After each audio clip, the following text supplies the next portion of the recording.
Assalamualaikum warahmatullahi wabarakatuh. Hello everyone. Welcome back to Dua Medik Channel. Kita mau bahas apa, Putri? Kali ini kita mau bahas nih tentang bagaimana sih cara merapikan gigi tapi tanpa behel. Karena ada nih orang yang nanya, bisa nggak sih merapikan gigi tanpa behel? Atau ada nggak sih alternatif lain gitu? Bener banget. Teman-teman aku juga pada nanyain itu, Put. Iya, nah jadi nih bagi teman-teman yang punya gigi yang berantakan karena mungkin mohon maaf terlalu maju atau tonggos, atau mungkin giginya bengkok, patah, ataupun tumpang tindih yang dapat membuat minder. Nah teman-teman, minder banget Putri, ya Put. Karena gigi yang berantakan itu juga dapat dirapikan dengan cara yang lain selain cara behel. Karena kan gak nyaman banget ya Kak, kalau gigi yang berantakan itu kan dapat juga nih mengubah bentuk wajah dan bahkan membuat kita untuk sulit mengunyah dan juga berbicara. Nah, jadi untungnya ada banyak cara nih untuk merapikan gigi yang bisa teman-teman coba.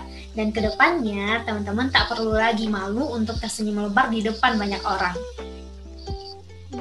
Oke. Dan juga ya Put, ketika kita ingin merapikan gigi tanpa behel ini, pastikan nih kita mendatangi dokter gigi atau ortodontis. Jadi bukan ke sembarang dokter, apalagi ke tukang gigi. Dokter yang kompeten akan menyesuaikan dengan perawatan dan usia kamu, kondisi rahang, dan juga kondisi giginya ya Putri. Nah, jadi sekarang kita langsung aja ya ke cara-cara yang mungkin bisa menjadi pilihan nih buat kamu yang mempunyai masalah gigi yang tidak rapi. Yang pertama itu adalah namanya liner. Nah, jadi ini tuh adalah semacam alat seperti penyangga gigi yang terbuat dari plastik bening, tipis, dan juga memiliki ukuran yang sesuai dengan bentuk gigi kamu. Dan fungsi aligner ini adalah untuk merapatkan gigi yang harus diganti setiap 2-3 minggu sekali hingga kamu mendapatkan struktur gigi yang sesuai dengan keinginan atau evaluasi dari dokter yang menangani kamu. Nah, dan juga terdapat beberapa hal yang harus kamu perhatikan dengan cara merapikan gigi tanpa behel ini atau dengan aligner ini, yaitu pertama, aligner ini harus dicopot saat makan dan menyikat gigi. Yang kedua, pencopotan dan pemasangan kembali aligner itu harus dilakukan oleh pasien sendiri atau oleh kamu sendiri sehingga pasien itu bertanggung jawab atas kebersihan aligner yang digunakan. Nah, jadi mungkin itu ada plus minusnya juga ya. Kalau aligner ini kita harus benar-benar bisa untuk merawatnya. Karena dia kalau istilahnya itu removable, bisa dicopot pasang. Jadi saat makan dicopot dan kayak gini dipasang lagi. Jadi kayak gitu. Kalau behel kan kita bisa makainya terus-menerus. Karena dia fix juga ya, kan kalau misalnya liner ini kan removable, jadi juga penanganannya juga harus hati-hati ya Put. Oke, solusi yang kedua, kan tadi udah eyeliner, yang kedua ini adalah retainer. Nah, bentuk retainer ini sebenarnya mirip sama eyeliner. Dia ini plastik tipis dan bening yang menutupi permukaan dari kita. Hanya aja retainer ini juga ada yang bersifat tetap, alias nggak bisa nih dicopot pasang, sama kayak bentuknya sama kayak behel lah ya, Put. Bukan bentuk, maksudnya dia bisa fix gitu, sama dengan behel. Nah, jadi retainer ini biasanya digunain setelah dokter gigi melakukan perawatan penguat atau penambalan gigi, misalnya dental bonding. Juga biasanya retainer juga dipakai setelah kita memakai behel nih, gunanya untuk adaptasi ya kan dari si gigi tersebut. Nah, retainer juga harus digunakan terus selama 6 bulan pasca perawatan untuk menguatkan tambalan yang digunakan pada gigi. Setelahnya, dokter bisa meminta untuk melanjutkan pemakaian retainer hanya pada malam hari.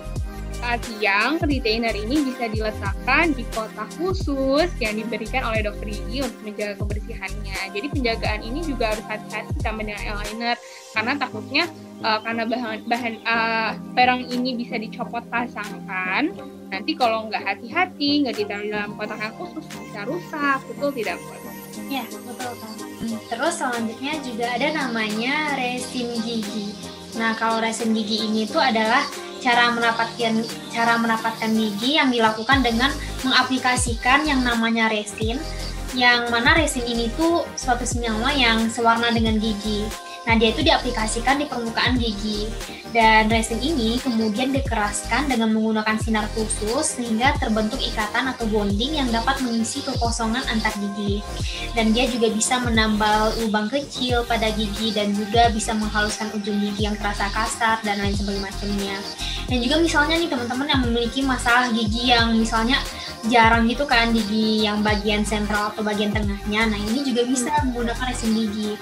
Kalau pakai behel itu kan digeser giginya ke tengah. Tapi kalau pakai resin gigi cukup diisi bagian tengahnya sehingga dia dapat menutup satu sama lain.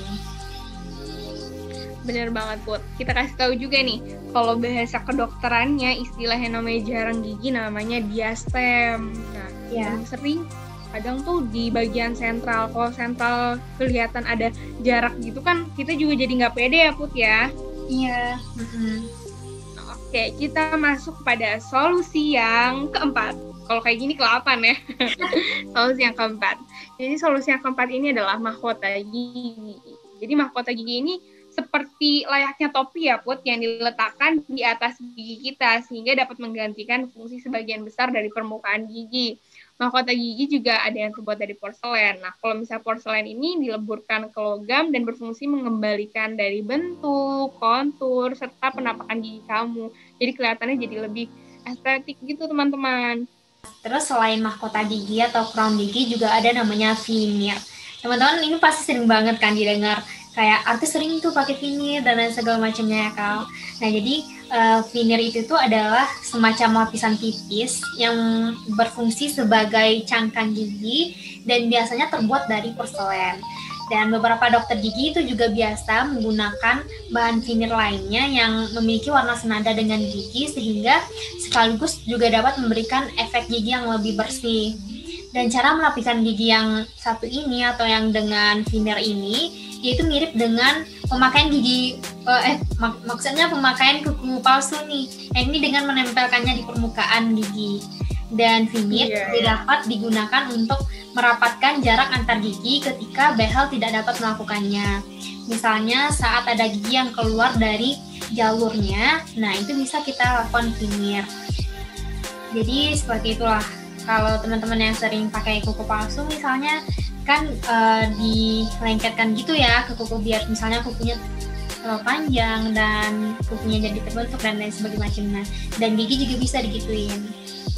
Ya, dia pemodelannya kayak gitu ya, jadi kayak dibentuk lagi giginya, dikontur, jadi kayak biar lebih, kan kadang ada yang pengen gigi kelinci, sekarang ini kan trennya kayak gitu ya, Put, jadi nanti kayak dibentuk lagi, terus nanti ada kayak penempelan lagi gitu kan, sama halnya ya untuk estetik ya kalau sekarang ini trennya ya, Putri ya. Oke, kita masuk kepada solusi yang keenam, yaitu adalah kontur gigi, di mana cara merapikan gigi tanpa behel yang satu ini adalah salah satu prosedur yang paling konservatif. Nah, nama lain dari proses ini ada beberapa, yaitu yang pertama ada namanya odontoplasti, enameloplasti, ada juga stripping. Nah, mungkin teman-teman juga sering banget dengar kata-kata ini kali ya. Dan orang banyak melakukan prosedur ini yaitu untuk biar menambah estetika giginya, biar giginya menjadi makin estetik, yang lebih indah, senyum yang lebih menawan. Untuk dari sisi kesehatan, cara merapikan gigi ini juga bisa membuat kegiatan mengunyah juga menjadi lebih nyaman. Mengunyah menjadi lebih nyaman. Kontur gigi dilakukan dengan mengambil sedikit dari enamel gigi agar dokter bisa membentuk kembali panjang dan juga bentuk gigi.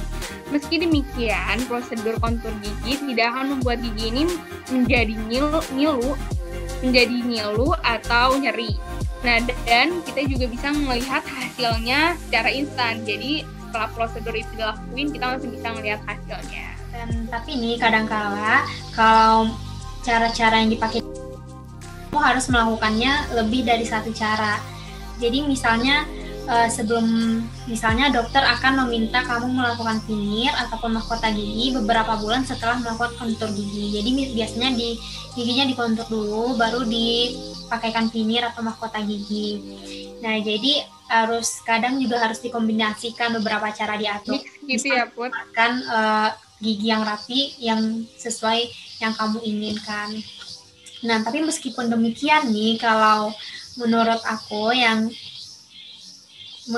nih, kalau cara merapikan gigi itu ya golden standarnya itu menurutku ya dengan memakai bracket sih, memakai behel, karena bisa membentuk merapikan gigi itu sesuai dengan posisinya dan sesuai juga dengan rahangnya gitu. Jadi menurutku golden standarnya itu memakai bracket sih.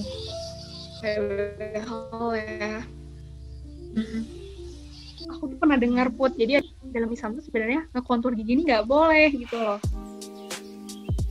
Ya, sebenarnya itu banyak indikasinya loh, Kal. Misalnya kayak kontur gigi itu nggak boleh sesuai keadaannya. Misalnya ada memang gigi orang itu yang memang abnormal banget gitu loh, dan emang nggak bisa lagi pakai bracket dan emang giginya abnormal dari ukurannya. Jadi dia harus jadi sebenarnya tergantung keadaan, niat, dan kondisi juga, Kak. Nah, itu dia cara merapikan gigi tanpa memakai behel. Ada 6 ya teman-teman, mungkin bisa diingat cara-cara tersebut.